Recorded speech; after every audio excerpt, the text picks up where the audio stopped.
ومن سيئات أعمالنا من يهده الله فلا مضل له ومن يضلل فلا هادي له أشهد أن لا إله إلا الله وحده لا شريك له وأشهد أن محمدا عبده ورسوله أما بعد. Bapak-bapak, ibu-ibu, jamaah masjid pengajian subuh ceria yang dirahmati Allah. Alhamdulillah, pada pagi hari ini kita bisa berkumpul bersama dalam majelis ilmu. Saya diminta urun rembuk pada kesempatan subuh ceria pagi hari ini dan ingin mengambil tema tentang sholat. Ini mungkin minta maaf pakai ilustrasi, jadi pakai laptop sengaja biar lebih jelas ya.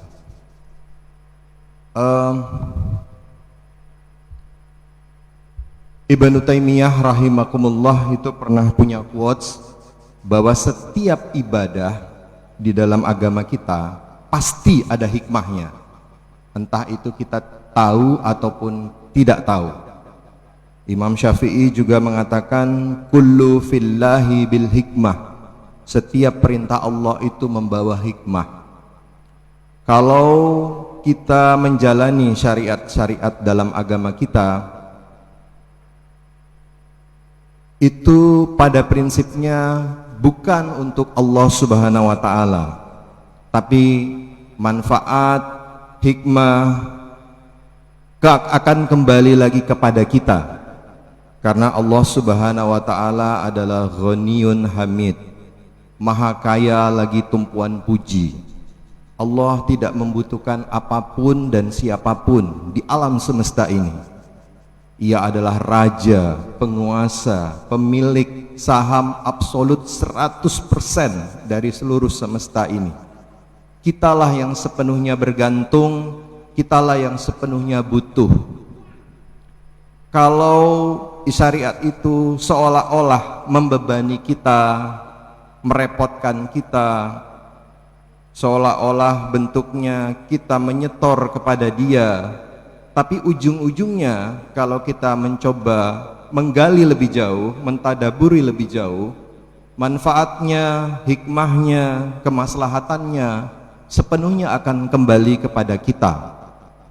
Sebelum memulai masuk ke dalam kajian, saya ingin tadabbur satu ayat ini di surat At-Taubah 111. Satu ayat yang sangat menarik sekali. A'udzubillahi minasyaitonirrajim. Innallaha astara minal mu'minina anfusahum wa amwalahum bi anna lahumul jannah. Sesungguhnya Allah membeli dari orang-orang beriman, orang-orang mukmin, diri dan harta mereka dengan syurga. Lihatlah bagaimana Sang Pencipta Allah Subhanahu wa ta'ala itu menggunakan diksi transaksi, diksi jual beli, bisnis kepada kita, ciptaannya, makhluknya ini. Padahal sebagaimana semula kami sampaikan, bahwa apapun yang melekat di dalam diri kita, saham absolutnya 100% milik Allah Subhanahu wa ta'ala.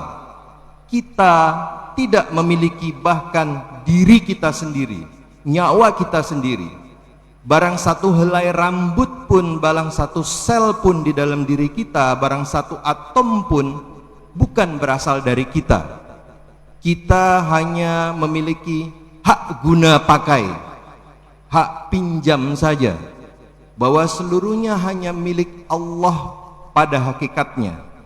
Coba bayangkan, apakah mungkin ya seorang yang bukan memiliki barang, katakanlah kita meminjam dari si Anu ya, si Fulan satu barang, kemudian barang pinjaman itu kita jual kepada pemiliknya?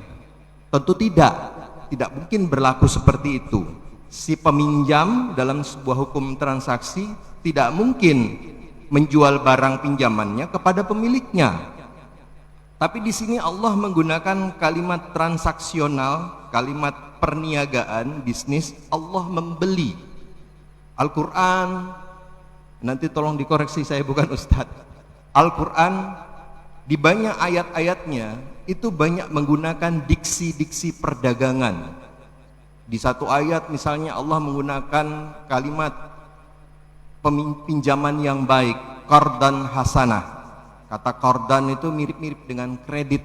Ya, mungkin dari kata qardan hasanah itu juga muncul diksi kredit. Ya. Kenapa Allah menggunakan kata isyara, membeli, bukan amara, memerintahkan orang dia yang punya kok? Atau kenapa tidak menggunakan kata akhaza, memaksa? Oh, dia berhak mengambil sewaktu-waktu kapan saja semau dia.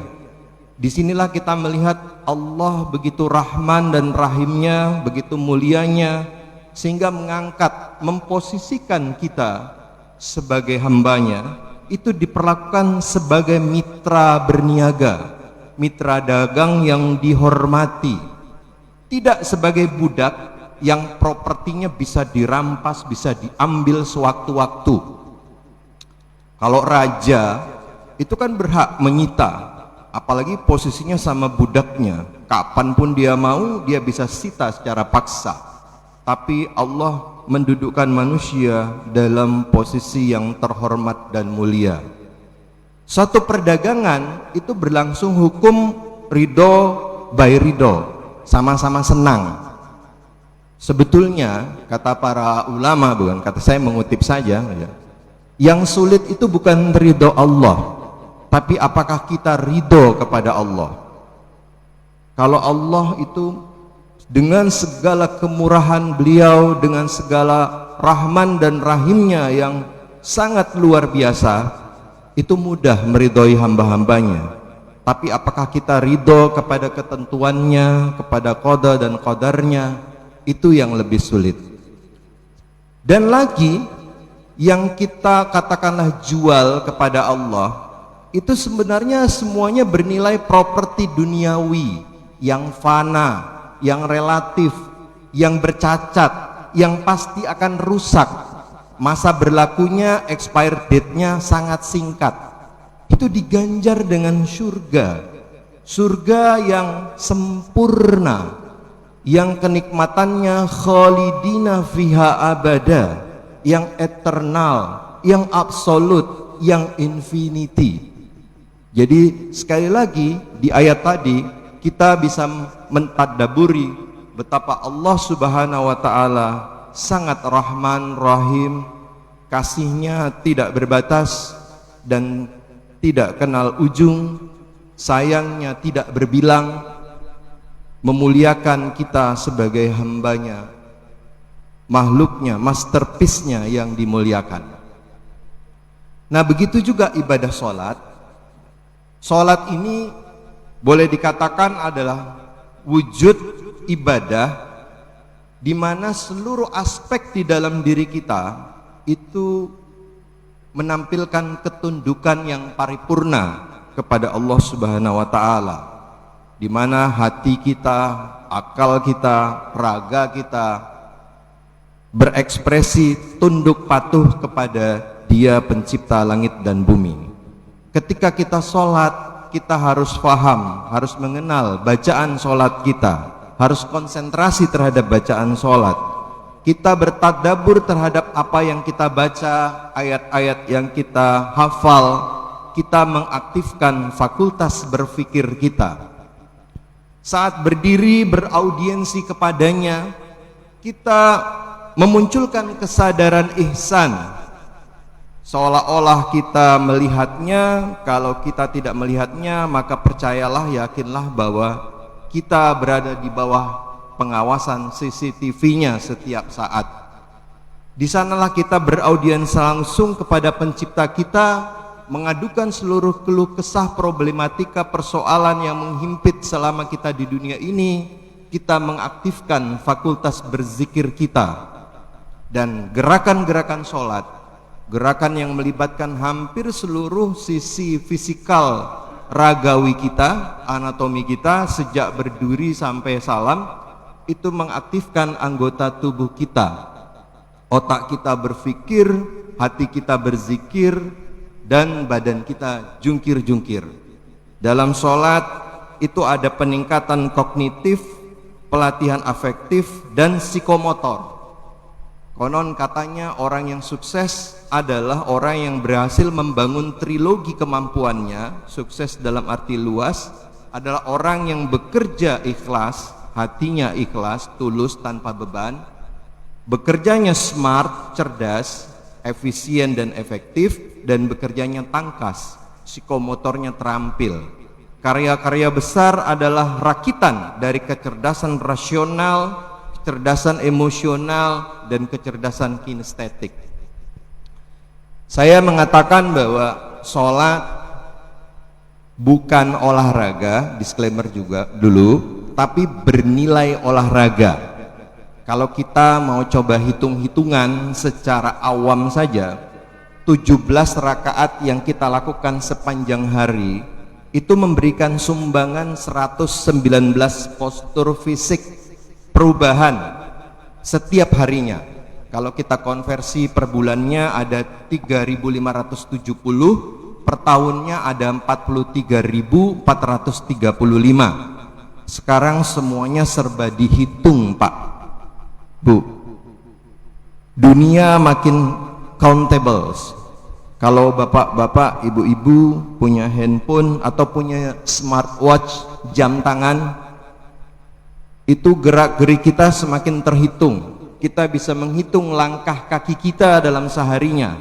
Kita bisa menghitung berapa kalori yang kita bakar. Kita bisa menghitung berapa denyut nadi yang sudah kita keluarkan sepanjang aktivitas fisik kalau kita memakai modalitas seperti ini. Dunia kesehatan berkembang semakin kuantitatif. Kalau bapak-bapak, ibu-ibu sempat menonton satu acara orasi ilmiah menarik dari fisikawan ternama dunia Michio Kaku misalnya, beliau mengatakan ke depannya bahkan toilet kita gitu ya, kalau kita buang air kecil misalnya, itu langsung ada umpan balik, ada angkanya. Jadi ada sensor di situ, entah bagaimana teknologinya nanti, akan mengabarkan kandungan-kandungan kimiawi hasil proses metabolisme selama kita makan. Jadi dunia semakin terhitung, semakin accountable. Kita belanja di Shopee pun ada skornya. Kita pakai handphone pulsa, ada angka poinnya. Ya, kita pergi kemana-mana ada navigasi Google yang sangat presisi mengabari kepada kita berapa sekian meter, sekian ratus meter lagi, belok kanan, belok kiri, sangat terhitung.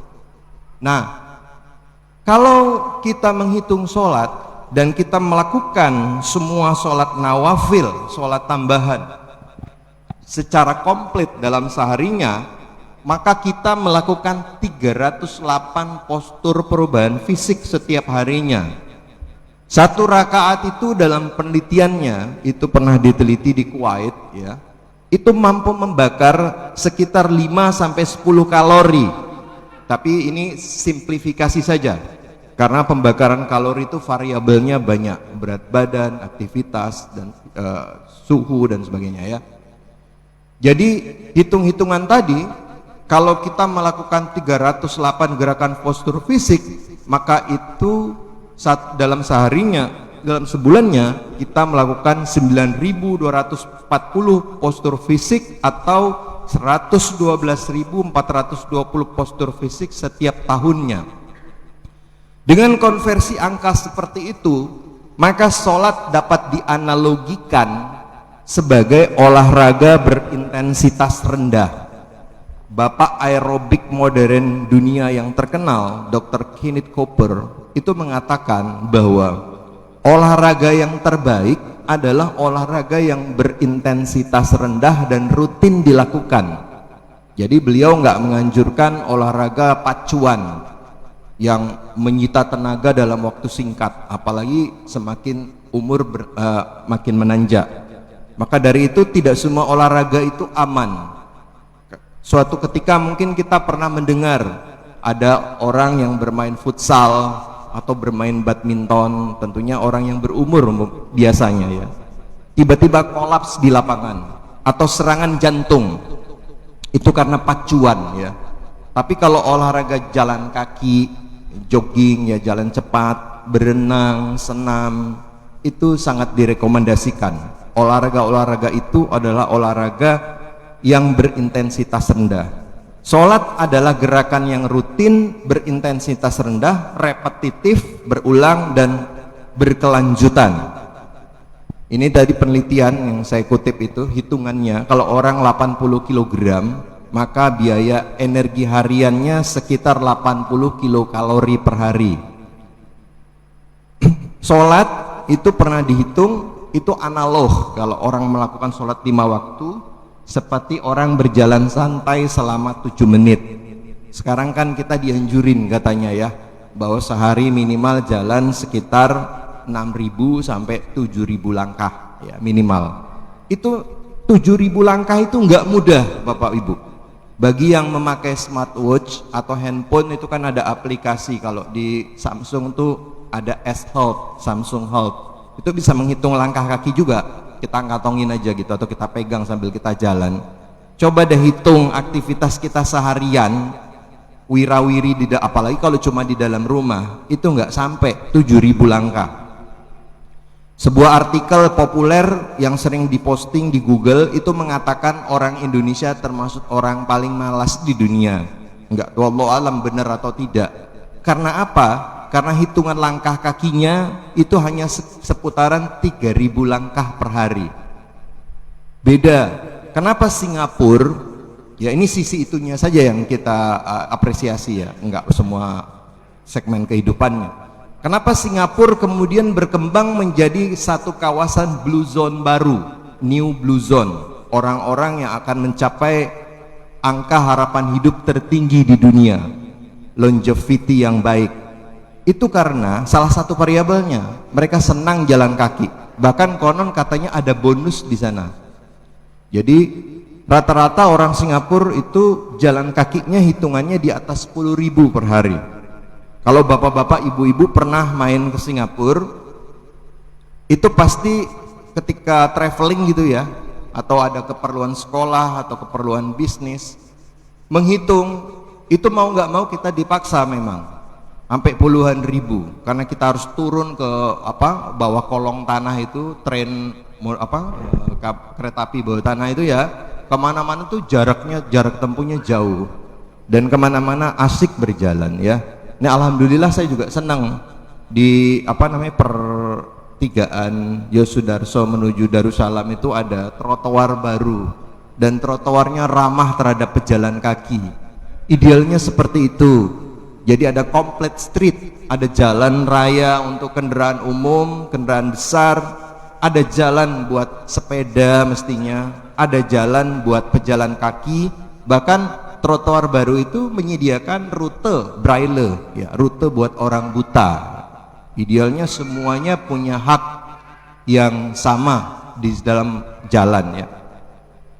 Nah, gerakan-gerakan sholat itu bukan hanya mempengaruhi apa yang kita lihat dari luar saja, otot, sendi, tulang gitu ya, bergerak ya seperti senam, tapi juga mempengaruhi, memanipulasi hampir seluruh organ-organ di dalam tubuh kita ya.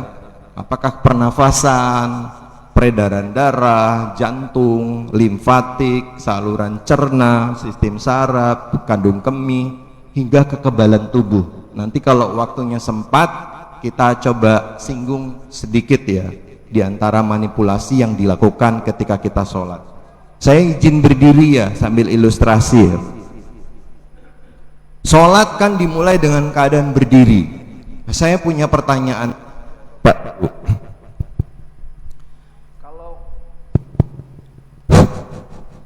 Kalau kita pakai ini aja. Kalau kita mencermati di rumah kita atau sepatu yang kita kenakan, maka alas kaki kita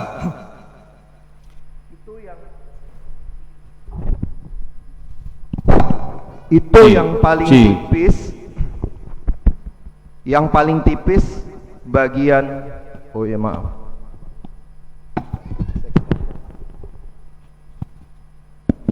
Yang paling tipis bagian sisi terdalam atau sisi terluar. Kalau kita sudah mengenakan sandal atau sepatu itu sekian bulan, apalagi sekian tahun, yang mana yang paling tipis? Sebelah sono apa sebelah dalam atau sama tipisnya? Sisi luar yang lebih tipis.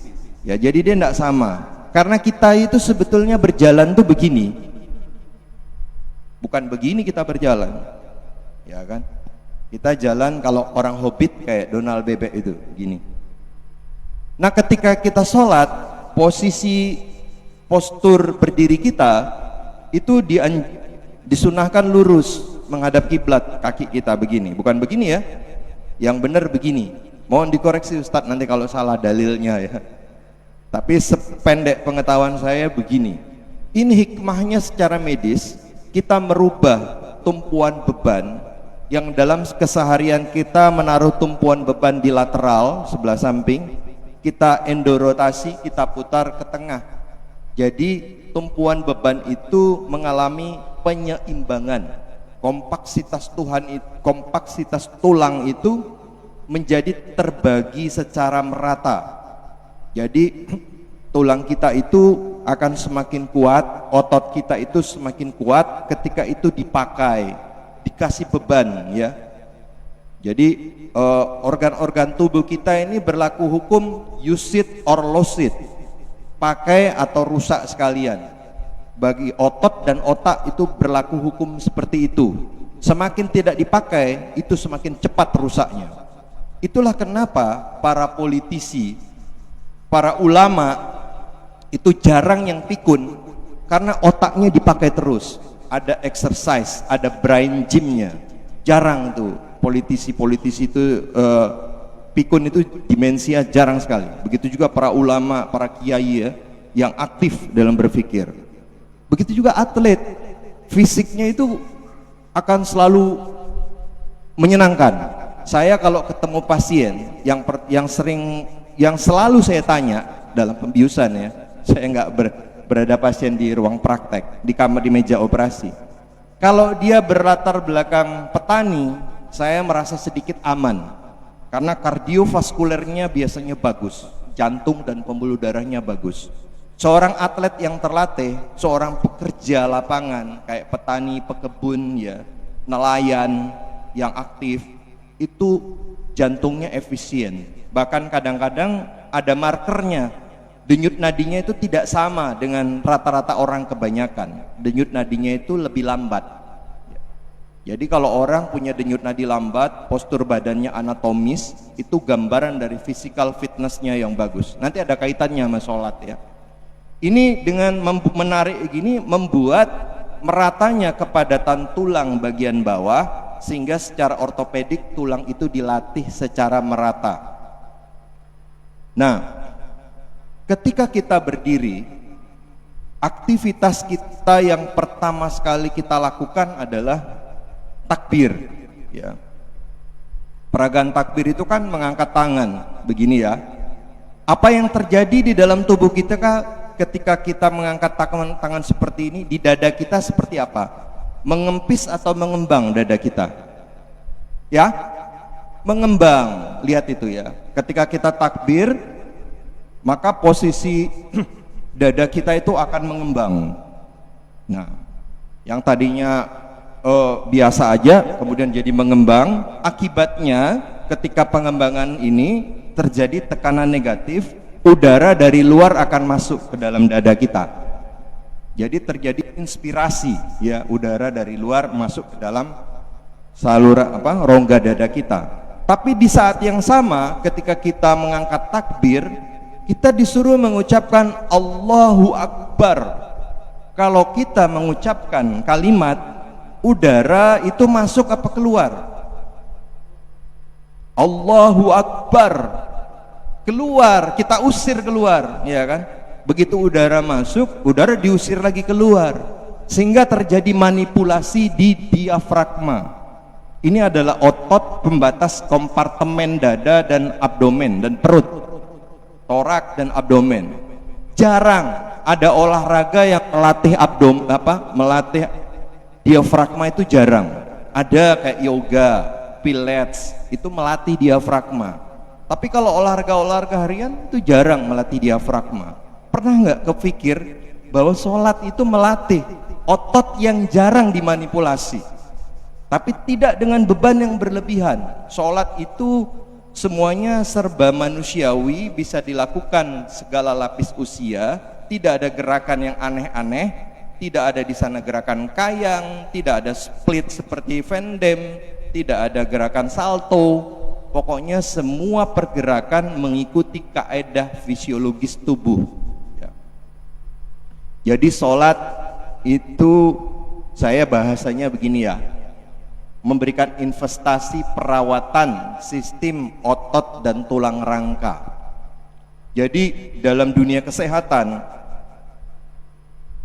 ternyata kalau sering kan sekarang kita sering dicekokin itu ya, tayangan-tayangan singkat di TikTok kah, di Instagram, di Reels, YouTube Short ya, yang bikin brain root ya, otak kita akan rusak kalau kita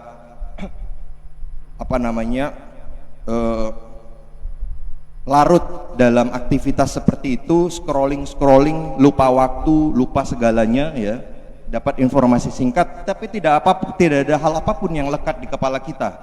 Apalagi kalau konten yang kita tonton itu adalah konten receh.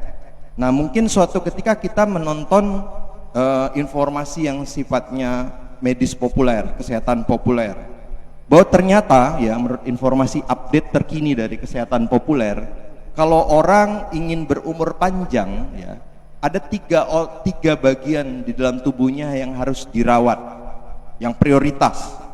Yang pertama jantungnya harus dijaga, dirawat dengan baik ya, tentunya dengan exercise, dengan olahraga, dengan makan yang sehat ya, tidak mengkonsumsi lemak-lemak yang jahat, tidak stresan, tidak merokok ya. Yang kedua adalah paru-paru, juga sama perawatannya. Yang ketiga yang kita mungkin nggak membayangkan, ada yang tahu nggak?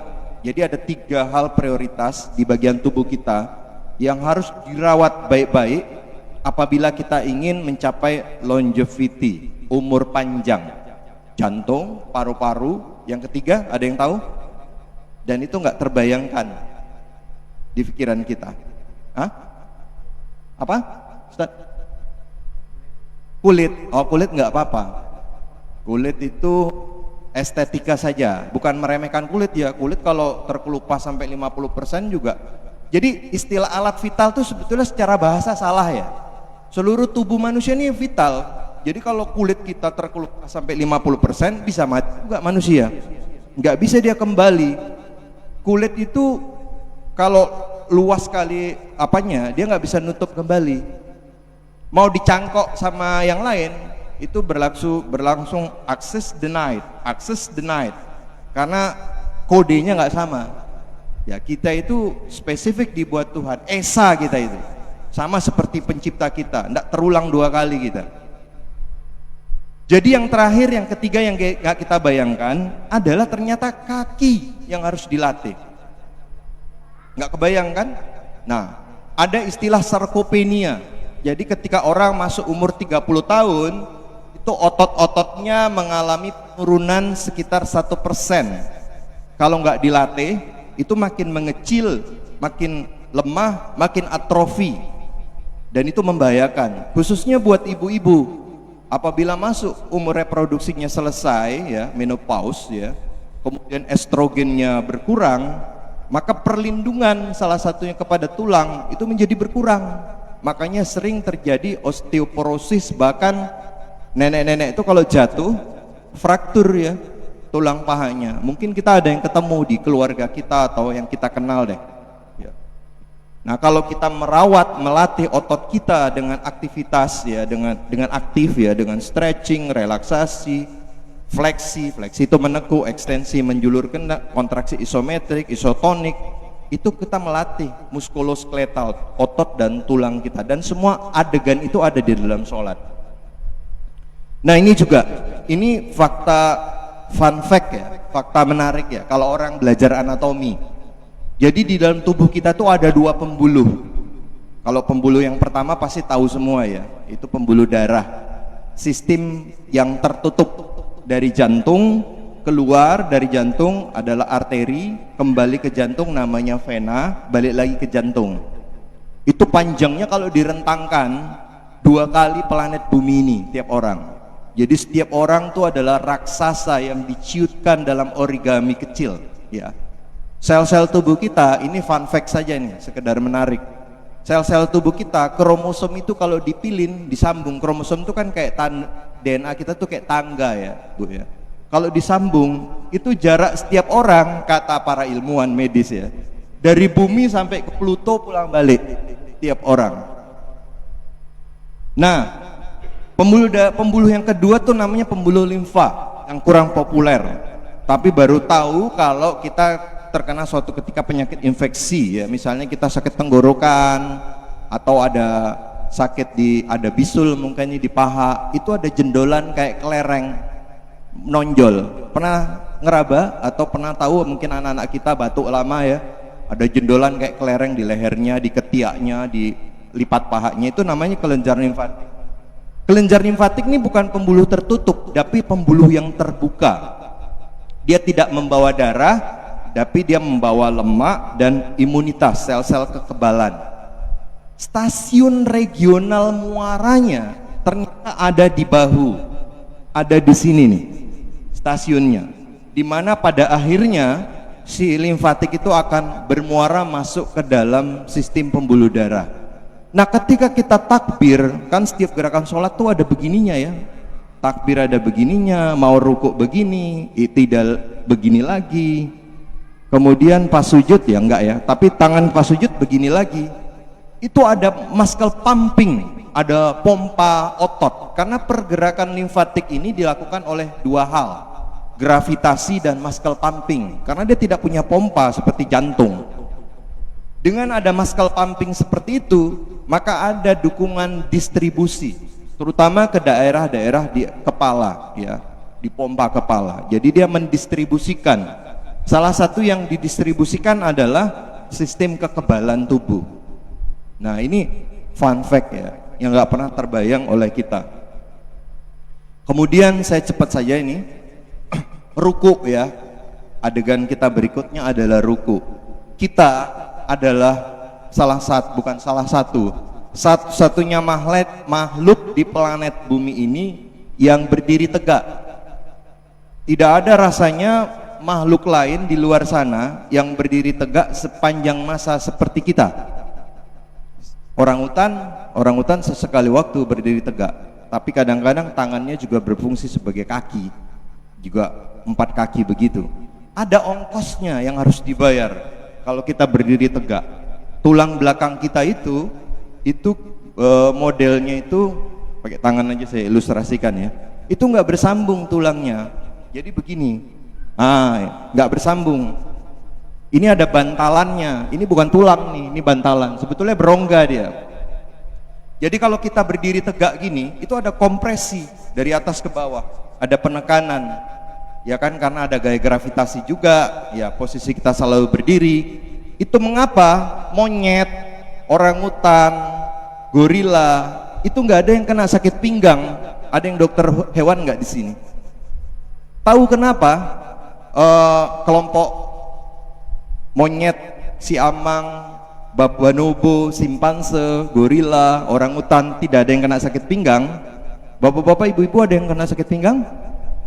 Terutama orang yang ditambang itu ya, karena aktivitasnya ya.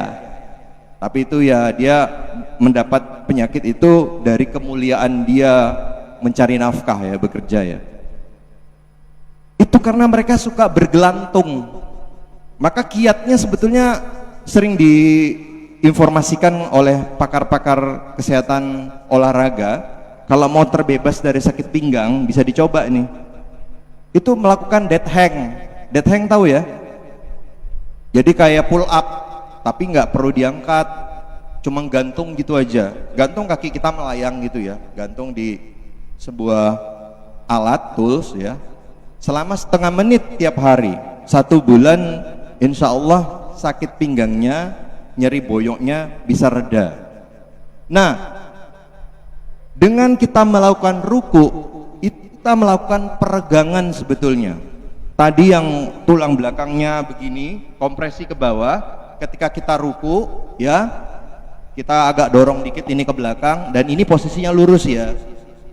Sehingga kata Nabi kalau dikasih bejana di atas punggung itu, dia tidak tumpah, itu menjadi meregang seperti ini. Kita melakukan relaksasi ya, peregangan tulang belakang. Jadi sholat juga, ruku juga bisa disebut sebagai satu kegiatan kampanye anti bungkuk, karena orang pada saatnya nanti ketika memasuki usia senja itu tulangnya cenderung menyusut, kepadatannya berkurang, kekuatannya, kelenturannya, dan posturnya biasanya akan cenderung kifosis atau membungkuk. Maka kita lihat orang tua kita, kakek nenek kita, mbah kita itu biasanya lebih pendek karena posisi tulangnya mengecil dan lebih membungkuk. Dengan rutin ruku yang baik ya, dengan gerakan yang kaifiat yang sempurna, maka posisi sumbu anatomi kita lebih terpelihara, lebih terjaga, sehingga pada saatnya nanti kita mencapai umur senja, kita insya Allah tidak menjadi bungkuk. Kemudian sujud. Kalau sujud ini sudah terkenal populer, siapa saja mengomentari, bukan hanya dokter. Yang saya sering dengar kalau Ustadz Abdul Somad ya, pasti kalau cerita hikmah sholat dengan kesehatan, beliau mengambil ilustrasi sujud. Ketika kita sujud, itulah satu-satunya adegan di mana otak kita berada paling bawah, di bawah jantung, sehingga debit aliran darah itu lebih banyak, lebih tercurah, meningkat ke arah bawah, ke kepala kita, meningkat ke kepala ya.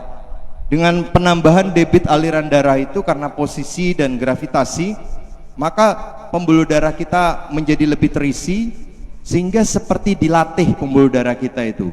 Sehingga apabila suatu ketika kita mengalami stres, beban secara fisik atau secara mental, pembuluh darah di kepala kita menjadi lebih kuat karena adaptif terhadap tekanan ya. Maka sebetulnya sangat jarang sekali orang-orang yang ahli sujud, para ulama, para kiai di pesantren, jarang, bukan berarti nggak ada ya, populasinya pasti sedikit yang mengalami penyakit stroke ya, pecah pembuluh darah di kepala.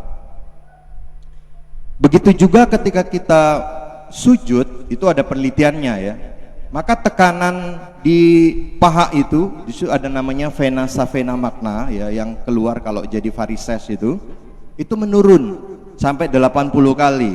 Itu sangat bermanfaat buat mengurangi resiko varises. Saya kasih gambar ilustrasi ini, kira-kira ada yang paham nggak ya? Lihat ini ya, semangka. Ada yang punya nanam semangka di rumah ya? Nah, semangka ini kan buahnya berat ya, biasanya berapa kilo ya kalau udah kayak gini ya? Ada 2 kilo, 1,5 kilo atau 2 kilo lah ya. Kok bisa kuat semangkanya pohon itu terhadap buah yang begitu beratnya? Batang kecilnya itu kok bisa tetap menyangga ya, suatu saat dia akan jatuh gitu loh. Tapi sekian bulan dia sanggup menyangga si semangka ini, nggak jatuh dengan tangkai ukurannya lebih kecil ya. Secara logika kadang-kadang kita berpikir loh, kan harusnya sudah jatuh ya dengan bobot seperti ini. Karena si semangka itu memberi beban secara bertahap, secara evolutif, prosesnya dijalani, nggak tiba-tiba gitu ya, sehingga tangkainya juga menjadi kuat. Nah, organ-organ di dalam tubuh kita itu sebetulnya menggantung. Liver kita menggantung, spleen, lien kita menggantung, apalagi organ reproduksi ibu-ibu yang di belakang itu, rahim, ovarium yang gambarnya kayak kepala kerbau itu ya, itu menggantung. Makanya dia bisa mengalami torsi, bisa mengalami pemuntiran, bisa mengalami bends. Kalau usus kita itu ya, bends itu terikat gitu, bisa mengalami apalagi adhesif, perlengketan. Nah, dengan kita sholat ya, ruku dan sujud, organ-organ yang menggantung itu begini tadi, itu menjadi begini. Itu dilatih sebetulnya. Ligamentum, nama penggantungnya, nama gantungnya itu Nama tangkai penggantungnya itu ligamentum, pengikat. Itu dilatih bagian-bagian itu. Sesuatu yang mungkin tidak terbayangkan oleh kita, dilatih secara rutin. Jadi sholat memelihara elastisitas sistem penyangga tubuh kita ya, dengan perubahan posisi terutama ketika kita ruku dan sujud secara lembut dan ritmis sehingga mencegah kekakuan dari fascia dan mencegah perlengketan ya. Nah, di dalam Al-Quran itu kan ada ayat fi wujuhihim min asaris sujud. Dalam performance mereka terdapat tanda-tanda bekas sujud. Kalau kita mentadaburi ayat ini ya, yang kita pikirkan apa? Tanda-tanda sujud. Jidat hitam 2 titik seperti Shaolin Temple itu kan, ada totok 2 begini hitam. Wah, ini pasti ahli sujud. Monggo silakan saja kalau mau mentadaburi seperti itu, bebas saja secara fisik. Tapi ini tadabur saya saja ya. Ada satu penelitian yang dilakukan oleh Andrew Newberg. Beliau adalah ahli neuroscience ya, yang kemudian mengembangkan satu cabang ilmu yang masih bid'ah di kedokteran, namanya neuroteologi. Jadi menghubungkan organ otak dengan aktivitas spiritual, dengan ketuhanan. Jadi beliau melakukan penelitian mencari sekian probandus, para peserta peneliti dibagi 2 kelompok besar. Kemudian dilakukan pemeriksaan spek namanya. Semacam scanning, tapi bukan CT scan, bukan MRI, tapi lebih canggih lagi. Nggak ada di kita alatnya, kalau di Jakarta ada. Itu bisa mencandra, bisa mengindrai aktivitas metabolisme di kepala kita secara interaktif. Sebelum di scanning, orangnya itu disuruh berdoa, bermeditasi, dan berzikir kalau dia muslim. Kemudian dimasukkan zat kontras radioaktif ya, supaya bisa baca apa yang terjadi di otaknya. Dilihat hasil scanningnya sebelum dan setelahnya. Ternyata orang yang melakukan zikir, orang yang berdoa, orang yang bermeditasi, itu ada perubahan di bagian frontal lobe di depannya dan di bagian occipital lobe, pusat perhatian dan pusat bahasa. Itu yang bintik merah itu gambar perubahan. Dan menariknya, aktivitas seperti itu tidak terjadi pada kalangan yang mengklaim, yang mengaku dirinya ateis. Tidak ada gambaran perubahan yang nyata. Hal-hal seperti ini mungkin kalau boleh, kalau diizinkan untuk ditadaburi adalah bagian dari fi wujuhihim min asaris sujud.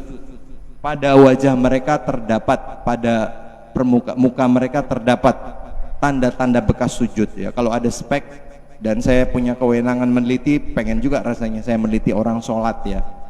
Karena ada penelitian nanti di slide yang selanjutnya yang tersertifikasi WHO ya, bahwa orang yang menjalin sholat tahajud itu sangat bermakna bedanya secara kesehatan. Ini sesuatu yang baru, sujud dan grounding ya. Jadi sesekali waktu cobalah sholat di alam lepas, di satu medan yang alami, yang natural ya. Kalau kita kan sholat sudah di atas lantai, di atas beludru, karpet yang nyaman seperti ini ya. Saya ingat dulu waktu masih kuliah di Jogja itu pernah barengan jalan sama Ustadz Umar Budiargo di pinggir pantai Parangtritis, Laut Pantai Selatan. Tiba-tiba masuk waktu sholat, Ustadz ngajakin sholat langsung di pinggir laut itu. Kok rasanya indah banget. Saya mengalami beberapa pengalaman sholat yang indah itu dengan setting background yang berbeda-beda. Juga pernah ngalami dulu di Sandaran, ketika mau mau menjelang senja itu, sholat maghrib tiba, sholat di atas kapal kayu bersama awak kapal, berdua bersama awak kapal di atas bumbungan kapal tuh rasanya kok indah banget, khusyuk banget, tentram banget. Yang paling tak terlupakan juga sholat ketika di Masjidil Aqsa.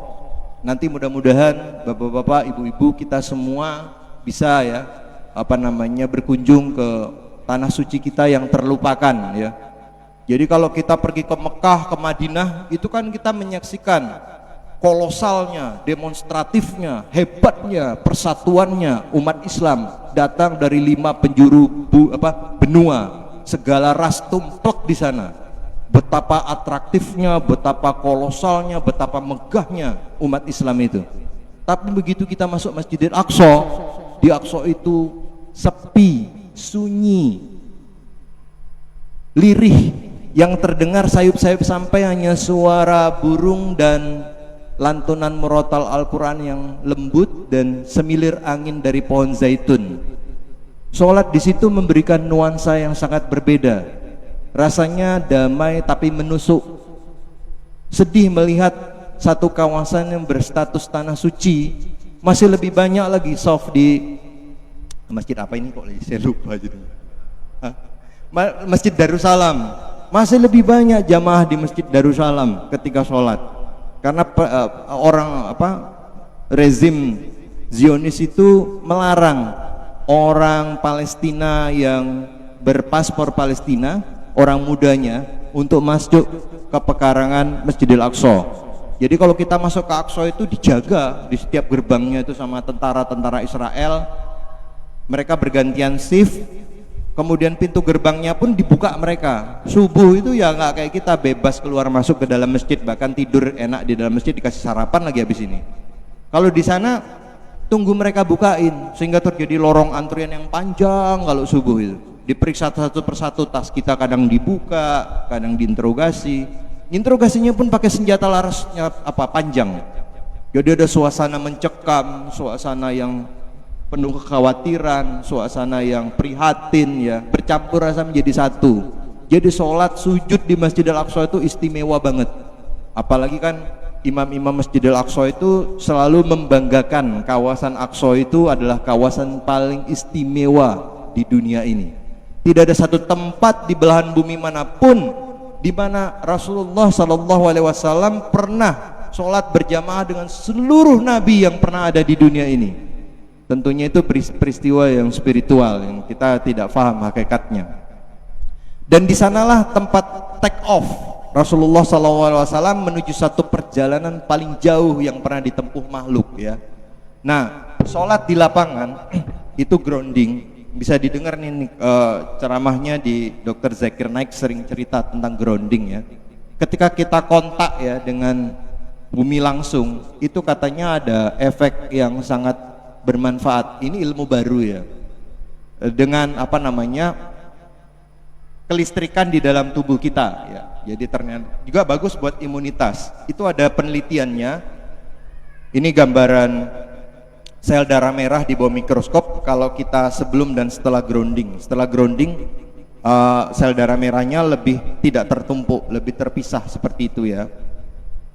Juga ada penelitian kalau lihat di YouTube itu bunga matahari sama-sama dipotong, yang satu dialirkan kabel grounding ke tanah, yang satu dibiarin aja di dalam vas yang berisi cairan.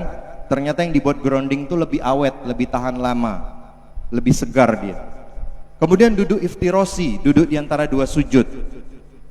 Saya tuh kalau sholat Jumat adalah pengamat iftirosi.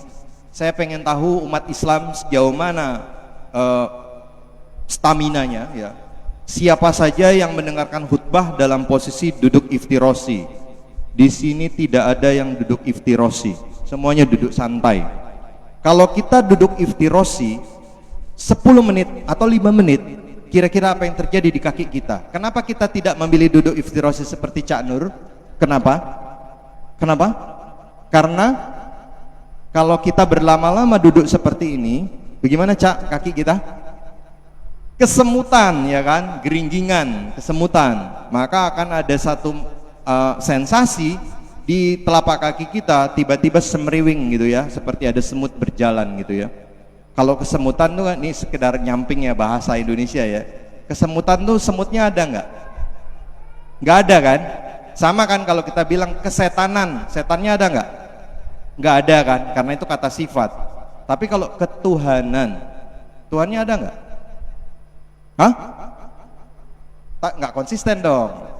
Ini kan kesemutan, kan semutnya nggak ada, ya kan? Cuman kita mengambil sebuah metafor ya, seolah-olah semut beriring berjalan di kaki kita, padahal benda wujud kata bendanya tidak ada, tidak hadir. Kesetanan juga begitu, ketuhanan juga begitu. Harusnya redaksionalnya bukan ketuhanan yang Maha Esa, bahasa Indonesia yang bener loh ini maksudnya. Harusnya Tuhan yang Maha Esa. Nah, kenapa bisa kesemutan? Karena pembuluh darah utama yang ada di lutut ini tertekuk. Kalau saya lupa saya bawa. Kalau bawa saturasi bisa dinilai, itu angkanya makin menurun, bahkan bisa sampai 0. Artinya aliran darah bisa hilang sama sekali di kaki. Kalau orang terlatih duduk iftirosi, maka pembuluh darah kolateral, percabangan-percabangannya itu menjadi dilatih untuk kompensasi memenuhi kebutuhan hipoksia dan kekurangan oksigen akibat aliran darah yang menurun di bagian bawah. Jadi kalau orang di Jepang itu sanggup duduk berjam-jam. Kalau pernah lihat upacara mereka minum teh ya, mereka duduk dengan model seiza namanya, duduk iftirosi. Kalau orang Jawa duduk sinden istilahnya ya, kayak biduanita yang tengah melantunkan lagu, duduknya duduk iftirosi, duduk sinden atau duduk seiza. Maka mereka kuat sekali berdiri. Kaki ini prinsip dalam kesehatan. Salah satu pakar longevity, Dr. Ishihara, orang Jepang, dia mengatakan, menganalogikan kaki itu ibarat akar bagi sebuah pohon. Kalau dia rusak maka roboh semua. Nah, jadi pembuluh darah yang kecil-kecil seperti rambut ya, kolateral, itu terlatih untuk menyuplai, mengkompensasi kebutuhan yang di bawahnya. Jadi nanti sama-sama kita mungkin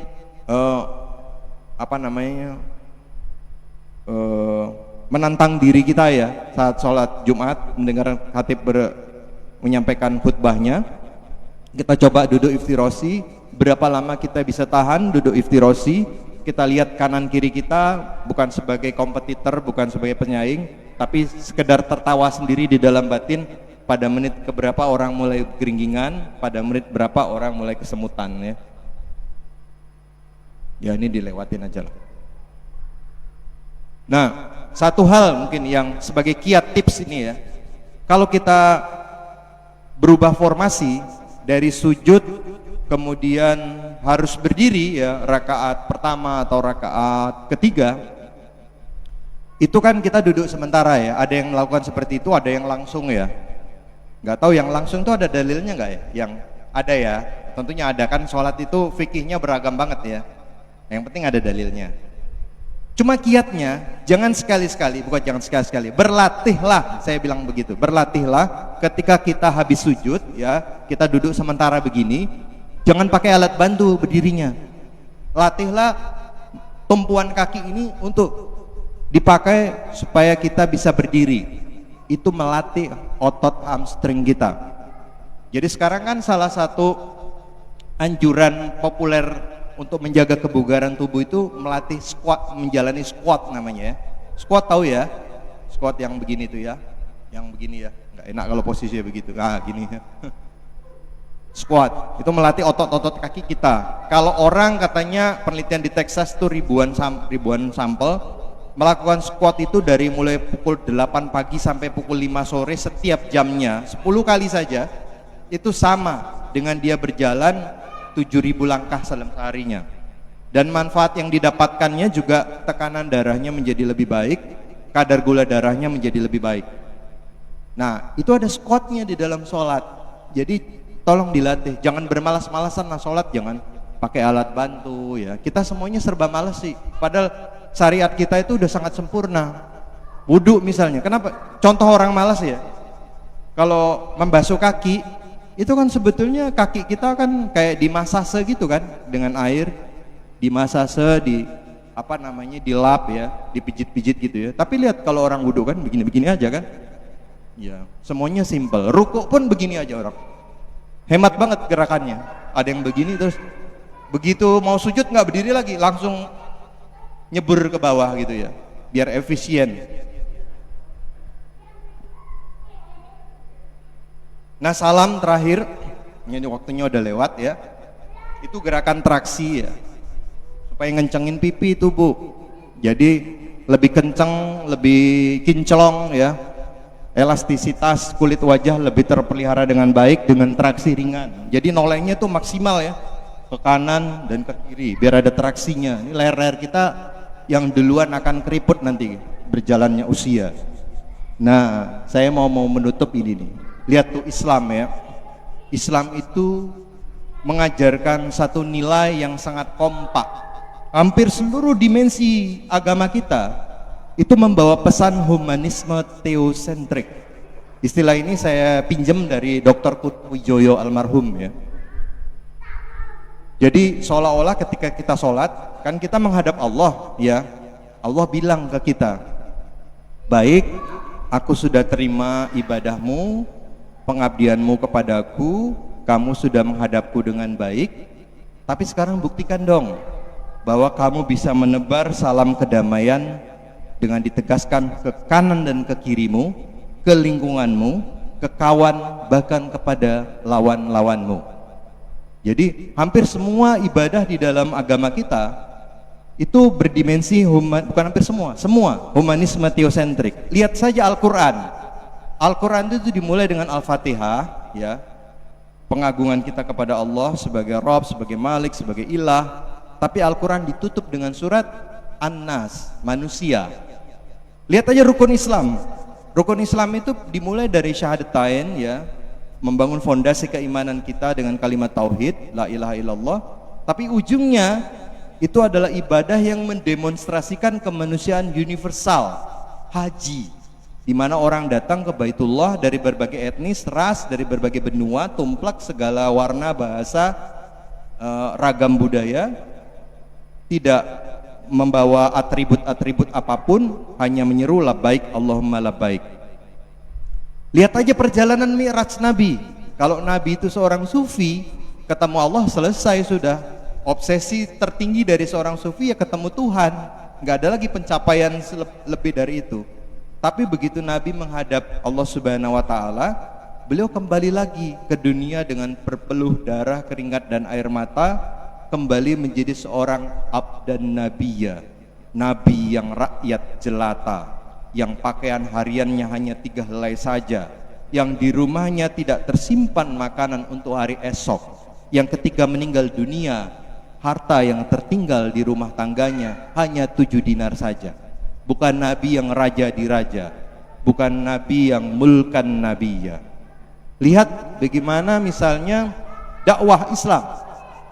Dakwah Islam juga sama. Nabi pertama mengajari kalimat tauhid, memurnikan pengabdian hanya mengorientasikan kepada Allah Subhanahu wa Ta'ala.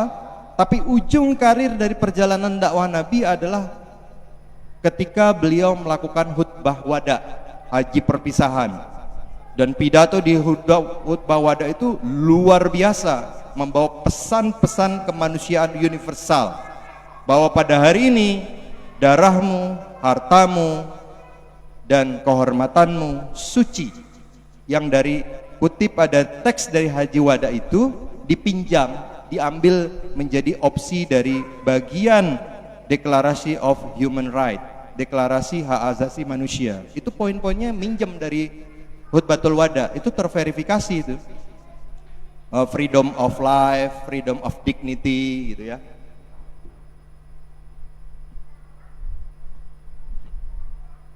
Mungkin itu aja ya. Ini tadi tahajud tadi ya. Ini penelitian yang dilakukan oleh Profesor Dr. Muhammad Soleh, dia sarjana IAIN, yang diteliti santri-santri di Balikpapan, diambil darahnya ya. Kemudian diikutin bagaimana perkembangan imunoglobulinnya. Sel-sel kekebalannya katanya sih ini tersertifikasi WHO penelitiannya. Menurut beliau katanya optimal. Nah, ini sholat. Kalau kita sholat itu sebetulnya kita mirroring terhadap koreografi alam semesta. Kan ayat ini sering kita baca ya, langit yang 7, bumi dan semua yang ada di dalamnya bertasbih kepada Allah. Dan tidak ada satupun melainkan bertasbih dengan memujinya, tapi kamu sekalian tidak mengerti tasbih mereka. Kalau kita lihat galaksi, sekarang kan kita bisa melihat visualisasinya dengan sangat baik ya. Apakah itu hasil rangkaian ilustrasi buatan atau gambaran live ya, seperti Artemis kemarin melihat bumi dikelilingin gitu ya. Maka gambaran galaksi itu seperti ini kan. di tengahnya ada black hole, kemudian seluruh galaksi-galaksi mengitarinya. Ada sekitar 200 biliun dalam galaksi Bima Sakti saja, planetarium. Dan galaksi Bima Sakti Bima Sakti kita cuma di titik kecil di sini di galaksi, di lengan Orionnya. Itu kalau diambil titik kecilnya, gambarannya seperti ini. Nah, matahari kita kan ada di tengah ya. Kita cuman bumi kecil banget lagi, lebih kecil lagi ya, lebih debu dibagi 1 miliar lebih, berputar begitu. Sama juga adegannya sebetulnya di Ka'bah. Ka'bah juga seperti itu. Dunia makrokosmos seperti itu. Kalau postulat mikrokosmosnya juga berlaku koreografi yang sama. Jadi inti sel selalu dikitari oleh elektron ya, proton itu selalu dikitari. Kalau kita seandainya kita kunang-kunang bercahaya gitu, dan kita bisa melihatnya seperti kita melihat Google Map ya dari atas satelit gitu, maka gambaran kunang-kunang yang sedang sholat itu gambarannya mirip ini, bisa dihayalkan ya, mirip ini. Makanya ketika sholat tidak ada, maka dunia nggak perlu diperpanjang lagi, orang udah pasti ngaco semua ya, aktor-aktor di dunia, dan ekosistem pasti terganggu ya.